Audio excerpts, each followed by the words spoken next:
Hello and welcome to the Neurodivergent Teens Podcast.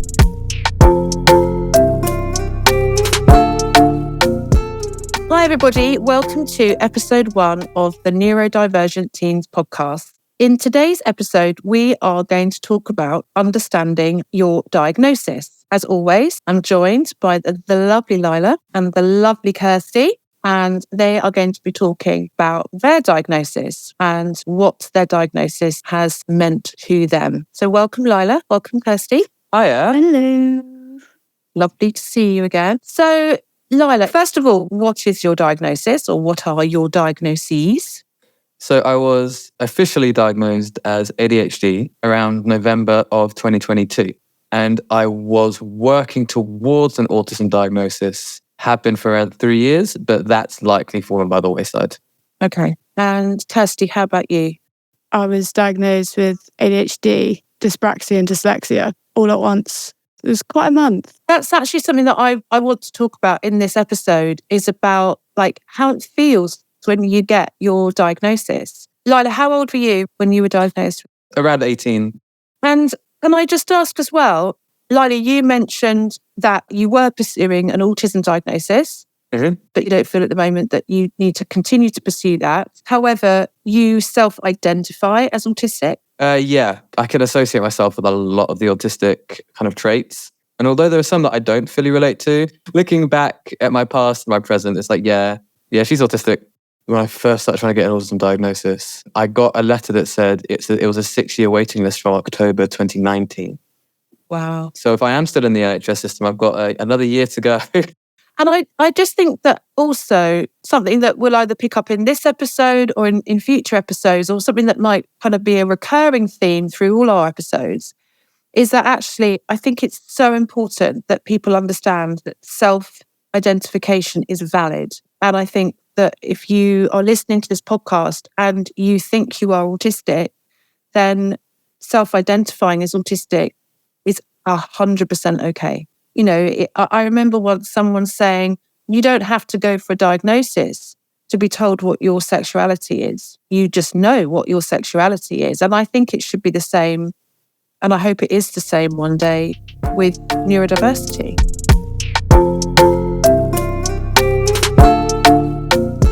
Kirsty, you received 3 diagnoses. How did you feel when you got those diagnoses? I think it was a really weird time because it happened very quickly. So I was flagged when I started university. Everyone had to do this like screening thing to try and see what support was needed, student to student. And mine got flagged. And I wasn't massively surprised because my spelling and my speech isn't my strength. So I was like, yeah, sure, whatever. And then it just went through this process in about 3 weeks of, oh, you've got this, this and this. And I was like, whoa, hold up, let's slow down. It was a very, very quick thing. So for me, it brought on a lot of emotions. I would say, first of all, relief, massively, because I'd been in and out of CAMS and various support, and I'd never gotten an answer. And now I had an answer and label. I had something that felt right. Not many people like having that label, but I wanted that label because I was in denial that maybe nothing is wrong, maybe nothing is different. But now I know, actually, no, I am deserving of this support. I'm deserving of this extra help because of this. And I'm not lying, I'm telling the truth. So it was relief. But I think the first 6 months or so after diagnosis, I almost went through like a grief of looking back at all of my school years and thinking, this is why it was that hard. This is why this was something I really struggled to overcome or whatever. And what have I lost by not having this diagnosis earlier on? And also, what have I lost by being neurodivergent?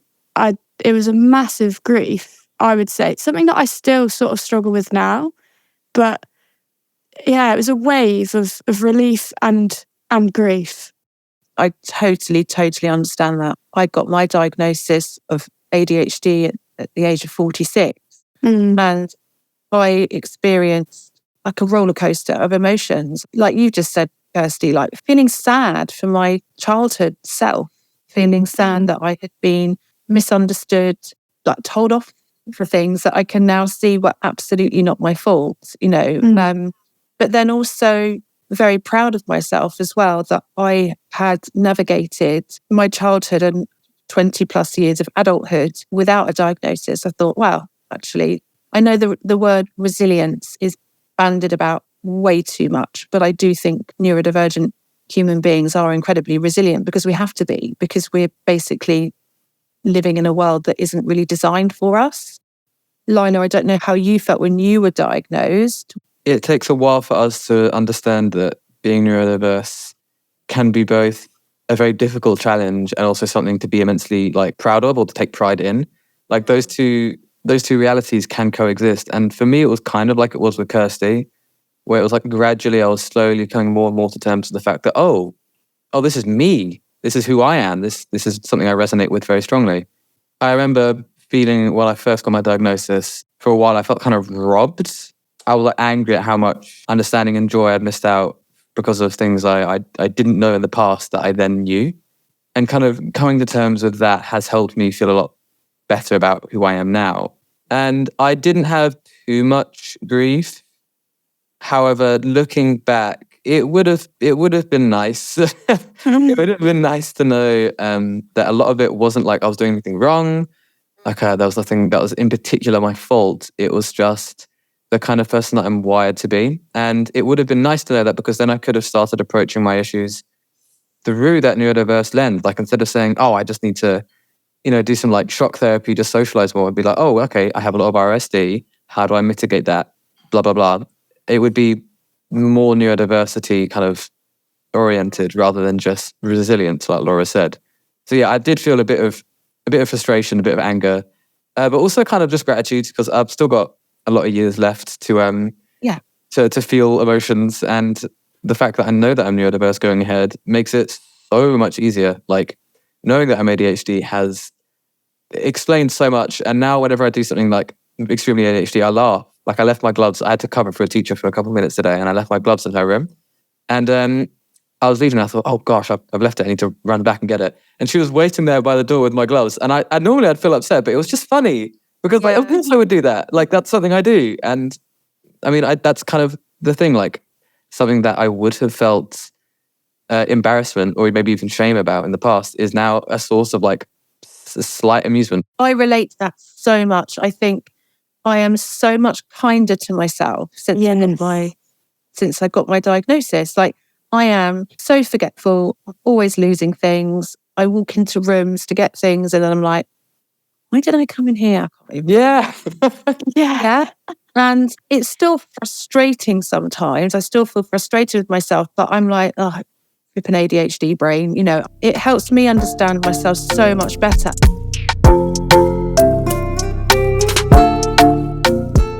And then Kirsty, going back to what you were saying as well, I think the reason that any diagnosis is so important is because it does open doors to support. If you're listening to this and you're in school or college, you are entitled to additional support by law because you are neurodivergent. You actually, by law, don't need a diagnosis to get that support, but having the diagnosis does really strengthen that. And then you've got that diagnosis for life. And I now advocate for myself so much better. And I feel so much more confident doing that. My biggest door that's opened has been medication. I take ADHD meds and I have been now for 13 months. For me, it has been life-changing, absolutely life-changing. And without my diagnosis, I would not have had access to it. What's been like one of the most positive effects for you with meds? The mood, 100%. And I would often feel really, really low. It doesn't fix everything. By no means. It's a ladder. I'm so much happier because I'm able to complete things. I'm able to start things and finish them. My friends and people I work with are definitely more understanding of what I need now, because I can say more confidently, I find that really difficult because I'm ADHD. And people are like, oh yeah, of course, Laura.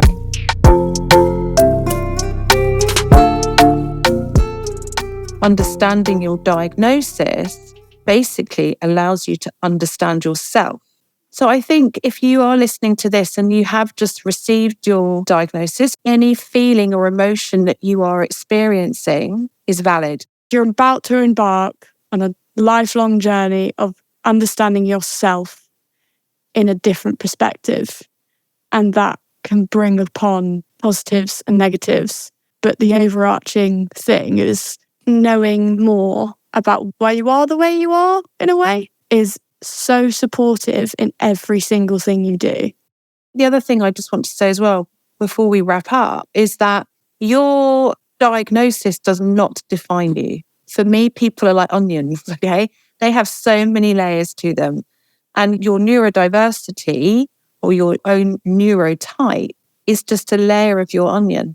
Your life journey that you are embarking on, of course, it will be affected in sometimes in positive and sometimes in negative ways by your neurodiversity, but it is not what defines you. There is so much more to a person than just their neurotype. Yeah. I think it's very easy to, when you first get a diagnosis, think, oh, this is what I am completely. Like, this is all I am. Very, very easy to slip into that rabbit hole.